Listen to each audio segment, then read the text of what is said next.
শরীরকে বিষমুক্ত রাখে যেসব খাবার: আদা দিয়ে হালকা গরম পানি, কাঁচা রসুন, গ্রিন টি ও টাটকা ফলমূল, যেকোনো ধরনের তেতো খাবার, কাঁচা হলুদের রস, চিনি ছাড়া লেবুর শরবত।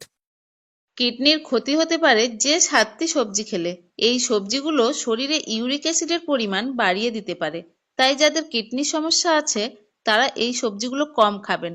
এই সবজিগুলো হলো: 1 ঢেঁড়স, 2 ব্রকলি, 3 ফুলকপি, 4 মাশরুম, 5 শালগম, 6 পালং শাক এবং 7 টমেটো। সকালে খালি পেটে মেথি ভেজানো পানি খেলে কি হয় জেনে রাখুন। 1. কোষ্ঠকাঠিন্যের সমস্যা ভালো করে। 2. বদহজমের সমস্যা দূর করে। 3. চুল পড়ে যাওয়ার সমস্যা রোধ করে। 4. টাইপ 2 ডায়াবেটিস নিয়ন্ত্রণে রাখতে সাহায্য করে। 5. রক্তে কোলেস্টেরলের মাত্রা কমাতে সাহায্য করে। কাঁচা কলা ও কচু শাক খেলে শরীরে দ্রুত হিমোগ্লোবিন বৃদ্ধি পায়। কমলা ও লেবু খেলে শীতে ত্বক সতেজ থাকে। পেয়ারা ও আমড়া খেলে দাঁতের মাড়ি শক্ত হয়। রোজ একটি করে আপেল খেলে সর্বদা শরীর সুস্থ থাকে। জান্নাত একজন মুমিনের একান্ত বাসনার বস্তু।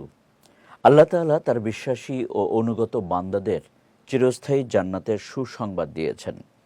তবে হাদিসে বর্ণিত আছে, জান্নাতের অফুরন্ত নেয়ামত পেয়ে মানুষ পৃথিবীর সব দুঃখ কষ্ট ভুলে গেলেও একটি কারণে তারা আফসোস করবে। বিস্তারিত সৈয়দ নওশাদের ডেস্ক রিপোর্টে। মুসলমান মাত্রই জান্নাতের আকাঙ্ক্ষী।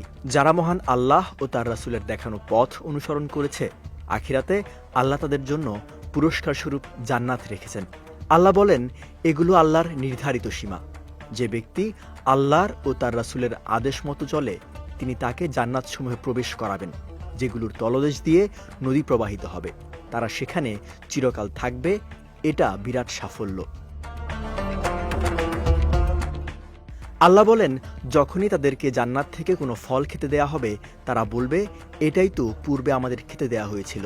আর তাদেরকে তা দেয়া হবে সাদৃশ্যপূর্ণ করে, এবং তাদের জন্য তাতে থাকবে পবিত্র স্ত্রীগণ, এবং তারা সেখানে স্থায়ী হবে। জান্নাতের অফুরন্ত নেয়ামত পেয়ে মানুষ পৃথিবীর সব দুঃখ কষ্ট ভুলে যাবে। তবে পৃথিবীতে যে সময়টুকু আল্লাহর স্মরণ ছাড়া অনর্থক কাটিয়েছে, তার জন্য আফসুস করবে জান্নাতে গিয়েও।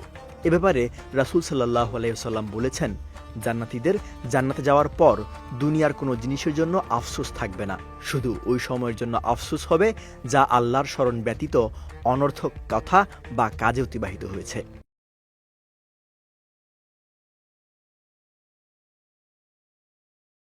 অন্যদিকে অনর্থক কথাবার্তা থেকে বিরত হয়ে নীরব থাকার ফজিলত বর্ণিত হয়েছে হাদিসে।